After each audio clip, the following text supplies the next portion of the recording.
Assalamualaikum warahmatullahi wabarakatuh. Saya Selvi, guru di SD Negeri 11 Nisam. Saya memiliki problem di mana anak didik saya sulit mempusatkan pikiran dan fokus ketika pembelajaran saya sedang berlangsung di kelas. Kerap kali mereka berbicara atau terkadang mereka juga bergurau di dalam kelas bersama temannya. Berikut dialog saya dengan Ibu Eka, salah satu rekan saya. Baik, Assalamualaikum Bu Selvi, bagaimana kabarnya hari ini? Waalaikumsalam Bu Eka, alhamdulillah baik. Hanya saja saya sedang menghadapi tantangan terhadap siswa-siswi saya akhir-akhir ini Bu Eka yang sulit fokus selama pembelajaran di kelas. Mereka seringkali berbicara di kelas atau terkadang ada yang bergurau di kelas. Kira-kira untuk percakapan kita hari ini, apa yang Ibu harapkan dari percakapan kita?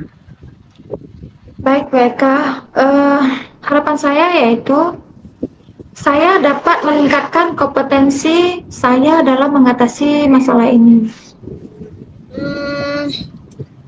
Menurut daripada pengamatan Ibu, untuk apa penyebab dari masalah yang sedang Ibu hadapi saat ini? Baik Bu Eka, menurut saya itu pada fase A siswa masih dalam tahap peralihan ya, dari TK ke SD. Jadi mungkin mereka itu masih terbawa dalam situasi TK, jadi di mana masih pemikiran mereka itu belum meningkat gitu ya, masih terbawa pikiran masih anak-anak gitu Bu Eka. Begitu, baik Bu. Dari permasalahan tersebut yang sudah Ibu ceritakan tadi, kondisi yang ideal bagaimana yang Ibu ingin capai terkait dengan peserta didik Ibu yang sulit untuk memfokuskan atau mempusatkan pikirannya ketika di dalam kelas? Jadi gini Bu Eka, jadi harapan saya, keinginan saya itu mereka itu bisa senang hati, bisa fokus dalam pembelajaran yang saya berikan setiap harinya, pembelajaran apapun yang saya berikan gitu. Karena kalau di SD kan kita memang harus memberikan semua mapel, jadi oleh kelas ini harus mampu menguasai semua mapel. Wah, luar biasa Bu Selvi, saya sangat setuju sekali dengan yang Ibu katakan tadi. Namun dari kondisi sekarang, dari skala 1 sampai dengan 10, kira-kira menurut Ibu, Ibu berada di skala yang keberapa ya? Begini Bu Eka, untuk kondisi sekarang mungkin masih 5 ya Bu Eka ya. Masih skala 5. Menurut Bu Selvi, langkah apa yang akan Ibu lakukan atau yang bisa Ibu lakukan untuk mengelola situasi semacam itu? Saya biasanya mengingatkan mereka berulang kali supaya tetap fokus dalam pembelajaran dan mencoba untuk membuat pelajaran lebih menarik agar mereka menjadi fokus dan senang dengan pembelajaran di kelas. Misalkan saya memberikan contoh-contoh konkret atau terkadang mengajak mereka untuk belajar di luar seperti itu. Wah, bagus sekali Bu Selvi, langkah yang Ibu berikan. Sekarang mari kita identifikasi apa yang sudah Ibu coba lakukan sejauh ini. Adakah strategi khusus yang telah Ibu lakukan atau yang mungkin memang harus ditingkatkan kembali, Bu? Baik, Mbak Eka. Jadi saya pikir begini, Mbak Eka.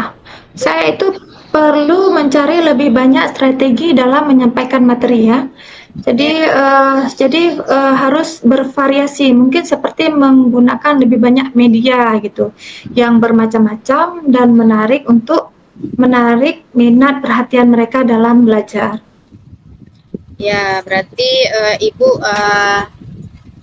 ingin mencari strategi pembelajaran yang lebih menarik ataupun media pembelajaran yang bervariasi untuk menarik minat ataupun fokus daripada peserta didik Ibu ya.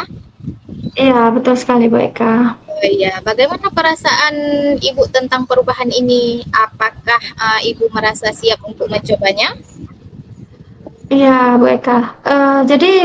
Setelah ini, Ya. saya merasa lebih percaya diri untuk mencoba berbagai macam pendekatan baru. Oh, luar biasa Ibu. Mari kita refleksikan lagi besok apa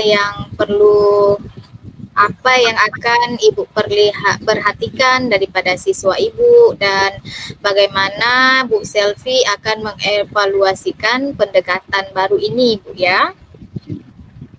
Ya, jadi saya akan memperhatikan respon mereka dulu, Bu Eka, selama sesi pembelajaran dan mencatat bagaimana tanggapan mereka. Saya juga berencana nih untuk meminta umpan balik dari peserta didik saya tentang bagaimana perasaan mereka dengan cara yang ingin saya terapkan sekarang. Tuh, Bu Eka. Wah, luar biasa Ibu. Saya sangat setuju dengan pendapat Ibu. Memang kita harus untuk mengetahui perubahan apa yang sudah terjadi di dalam kelas, kita harus bertanya, refleksi kepada peserta didik kita ya. Baiklah, sudah banyak solusi yang Ibu lakukan. Semoga rencana Ibu berjalan dengan lancar. Saya menunggu hasilnya, Bu. Jadi, bagaimana perasaan Ibu setelah berbincang hari ini? Alhamdulillah, Bu Eka, saya merasa lega sekali karena yang awalnya saya ini bingung untuk berbicara pada siapa, bingung untuk berkeluh kesah dengan siapa dan bagaimana akhirnya saya tahu bagaimana merencanakan kegiatan apa dan harus bagaimana. Saya juga merasa lebih yakin dengan apa yang akan saya lakukan.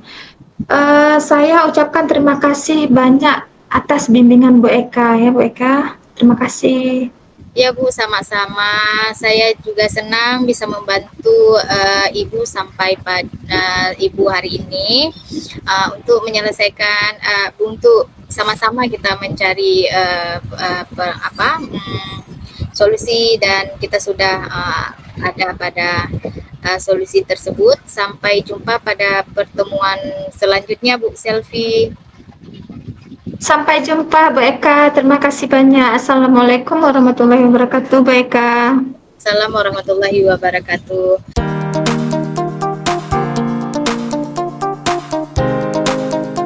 Bu Selvi, baiklah, saya ingin merefleksikan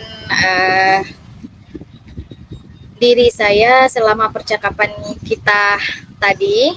Jadi selama percakapan berlangsung tadi, hal baik yang sudah berjalan selama percakapan kita tadi adalah adanya kemitraan antara saya dengan Ibu Selvi. Jadi dengan adanya kemitraan antara saya dan Ibu Selvi, saya lebih leluasa untuk menyampaikan pendapat dan saya juga lebih leluasa berinteraksi dengan Bu Selvi. Kemudian yang perlu saya perbaiki adalah bagaimana saya mempusatkan pikiran ketika saya mendengarkan keluh kesah ibu, kemudian dalam mengajukan pertanyaan yang berbobot, sehingga nantinya saya bisa menggali segala kekuatan ataupun kompetensi yang ada pada diri ibu. Kemudian agar saya tetap konsisten, sebelum melakukan coaching, saya harus punya dulu gambaran pertanyaan-pertanyaan apa yang akan nanti saya ajukan kepada ibu. Kemudian untuk memperbaiki ataupun meningkatkan diri saya akan berlatih untuk melakukan praktik coaching dan merefleksikan apa yang masih kurang. Terima kasih Bu Selvi sudah mendengarkan hari ini. Baik, Kak, sama-sama.